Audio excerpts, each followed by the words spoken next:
Although the celebration of Eid took place on Friday, a dinner was held on Sunday as another way to celebrate the end of Ramadan here in Lloydminster. The purpose of Eid is, or any festivities within Islam, is for everyone to gather and socialize, meet one another, just so that nobody feels left out.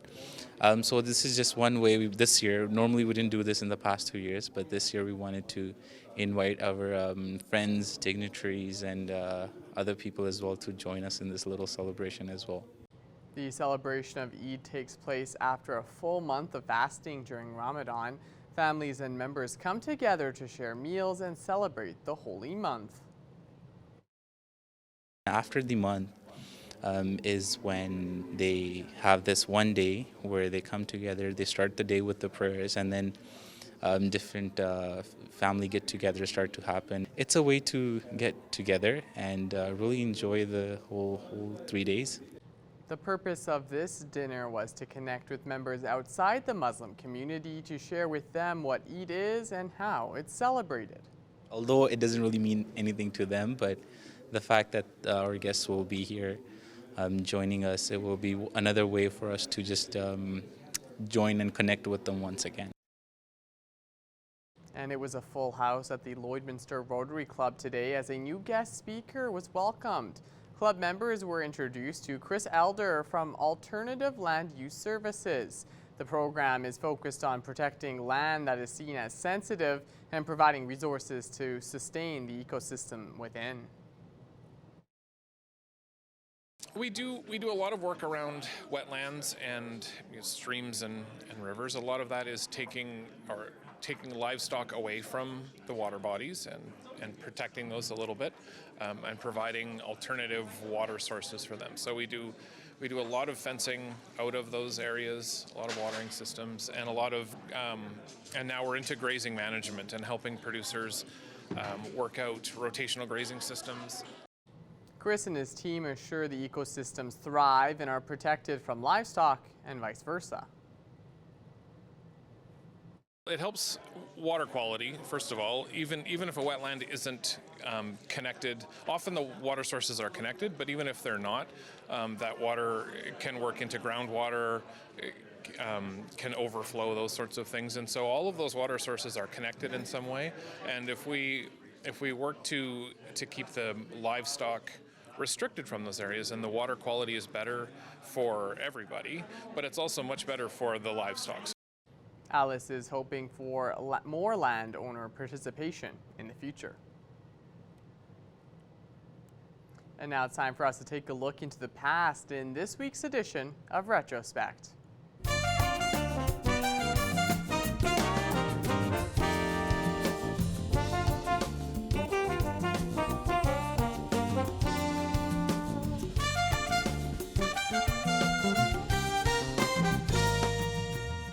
We start off Retrospect this week in 1994, with some in Vegreville concerned over proposed electoral boundary changes. The naming of a new Midwest constituency raised some concerns last night at a hearing into proposed federal riding boundary changes in Vegreville. Because of a decline in the rural population, the Vegreville riding could soon amalgamate with portions of Beaver River and Crowfoot to form two new constituencies called Crowfoot and the riding of St. Paul-Vegreville. Local Chamber of Commerce spokesperson Jerry Wild says he likes the new name.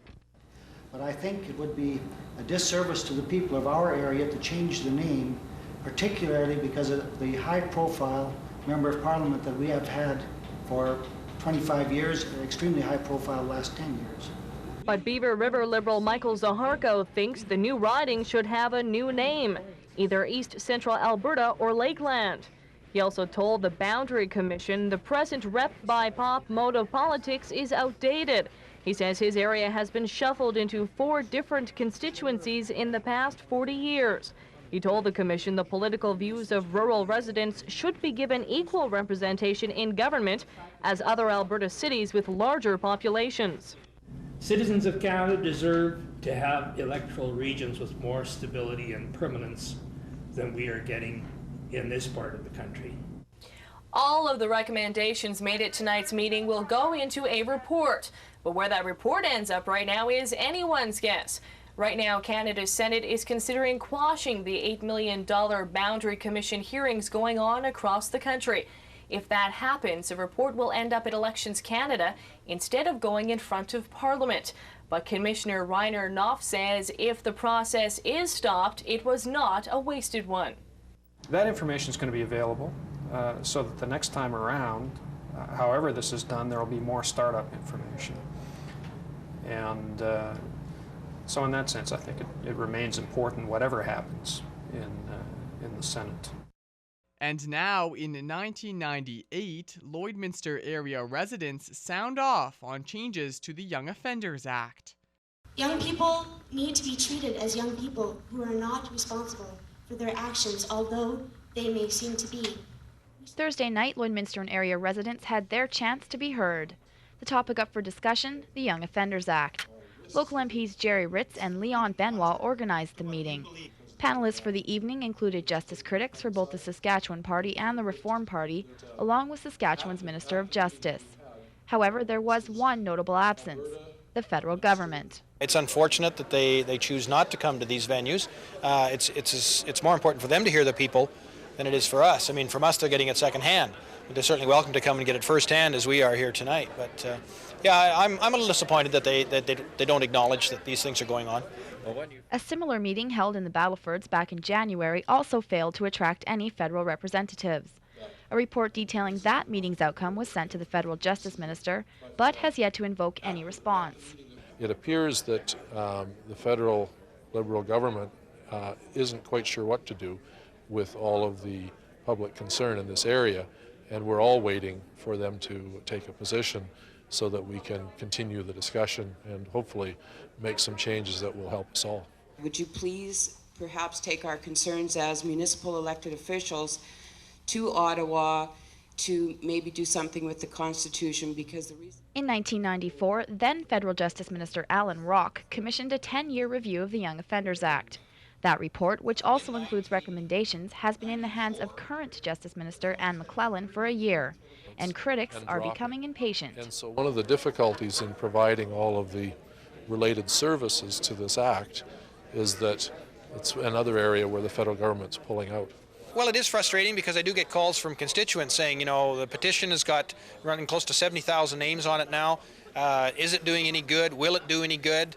And when you're not getting any response from the Justice Minister to my queries through my office, it shows you how little power we have. When the federal Justice Minister will respond to the concerns regarding the act is still very much in question. But what is clear is that the people of the Midwest have spoken, and it's up to Ottawa to give them an answer. This has been our look at This Week in Retrospect. Retrospect this week is brought to you by Webb's Ford. Worth your while to drive the extra mile. Webb's Ford in Vermilion.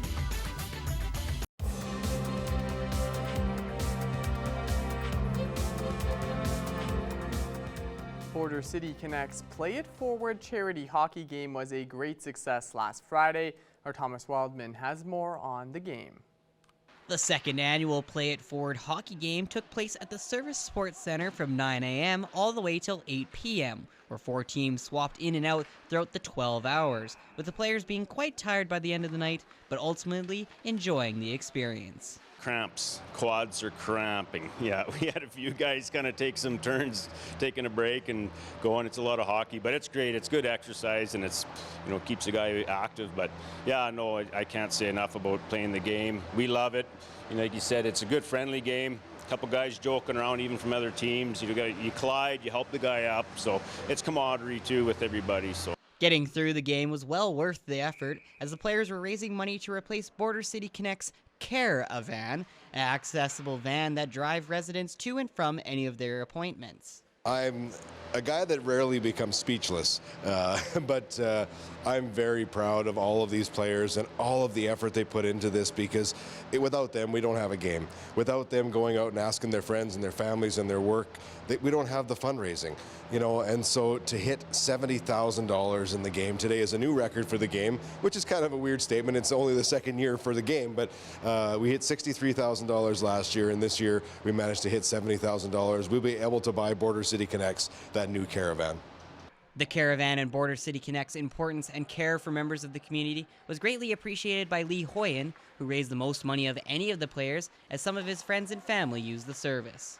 Well, it's great, especially the winter months. Like, we heard about the cold snaps we've had, the snow, we had a little more on the road. So for someone to try and drive their own vehicle, they might not have it equipped properly with the tires and that. So if we can supply a van, and the volunteers are great, like for people to actually drive in those conditions and want to take somebody to Edmonton, Saskatoon, some of those highways can get pretty bad. So yeah, no, it's good. We've had a few family members even volunteer the odd time.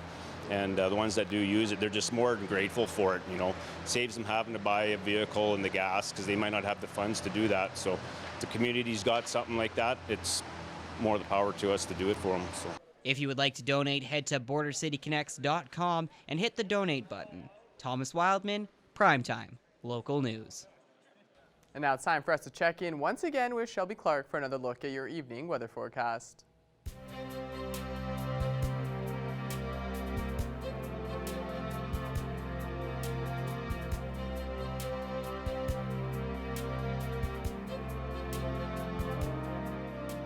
Thanks again, once again, JC Penny. That's my nickname for it. All right, yeah. Now taking another extended look at your weather forecast, we'll be starting off with our central zone of the provinces. On the Alberta side, we have definitely warmed up with these temperatures than what we were kind of seeing last week. Even looking at that 16-degree mark for Rocky Mountain House and Red Deer, and then we start to slightly cool down from there, but still seeing those double digits, so no complaints. Most spots are just sitting at 13 degrees on this side, and then we have that 10 up in Athabasca, and then over here in Cold Lake, slightly cooler at that single digit with 6. Now going over to our Saskatchewan side, they are kind of matching with us with those conditions on our Alberta side. Most spots are just sitting at that 10-degree mark. The warmest we are seeing on the Saskatchewan side is 12 degrees right now in North Battleford, as they are just kind of sitting at that point. And then Melford is the only one with that single digit at 8 degrees. So looking slightly cooler just by a couple degrees compared to our Alberta side, but still for the most part, most spots are just sitting at those double digits. Going over to our northern zone, they are looking slightly warmer as well. Of course, they aren't seeing as probably sunshine just like we are. Probably still all these spots, even though we are seeing some nice temperatures, still looking at some gloomier conditions. So hopefully we will start to be seeing those sunny days ahead. Over on our Saskatchewan side here in our northern zone, some spots are seeing those double digits now. So they have warmed up from what they were kind of ending off with last week. 12 degrees for Lash and Buffalo Narrows. We have 10 degrees over in South End, and the rest are looking slightly cooler, just sitting at those single digits. 8 and 9 up in Stony Rapids and Iridium City, and then for Wollaston Lake and from Flan, looking slightly cooler, probably seeing the coolest conditions on that end. Going back over to Alberta side here, they are looking a lot warmer as well, especially for Fort McMurray. They're just at 15 degrees. We, for the most part, all are seeing those double digits as well. 13 in Peace River, while it is 11 for Grand Prairie and Slave Lake. We have that 10 there in Fort Chipewyan, and high level seems to be the coolest on this side. Now as we go over to our southern zone, of course, they are looking probably the warmest out of all the spots we have been looking at so far for compared to our central and our northern zone, especially with that 17-degree mark for Medicine Hat, as they were even getting closer to that 20-degree mark, so that's nice to see. 16 for both Lethbridge and Coronation, and we have 14 there in Calgary. Banff is seeing the coolest conditions there, just at that 9-degree mark, but you know, looking at some beautiful temperatures on that side. And going back over to our Saskatchewan side, they are looking a lot cooler compared to the Alberta side in our southern zone. Most spots are just seeing those single digits, and then we have Swift Current with that 11-degree mark and 14 up in Kindersley.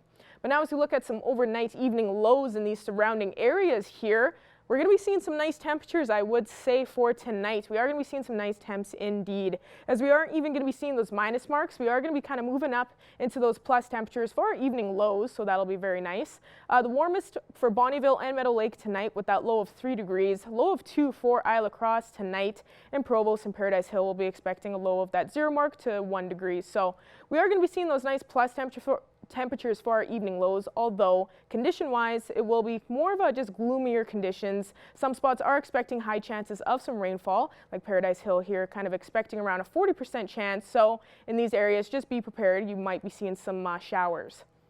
And looking at our hourly forecast for our Tuesday here in the Border City, we will be starting off slightly cooler, and as we go through the day into our mid-afternoon, we will even be warming up to that 13 degrees. So we are expecting another day with double digits, which is going to be very beautiful, although condition-wise it won't be as nice as we would like it, because as we look at our 7-day forecast here, we will be looking at that 13 tomorrow, although be prepared, we are going to be seeing lots of rainfall for tomorrow here in the Border City. Definitely seeing another gloomy day. And as we continue through our Wednesday and Thursday, we will be seeing those nice temperatures kind of continue on. Cooling down for sure on Thursday. We aren't going to be expecting too much sunshine for the next few days. But as we hit Friday into our weekend, be prepared because we are finally going to be seeing some beautiful sunshine on Friday with that 16-degree mark and seeing those temperatures continue on through the weekend into next week. And that's all I have for now. RJ Smacky, we'll have more news coming up after the break.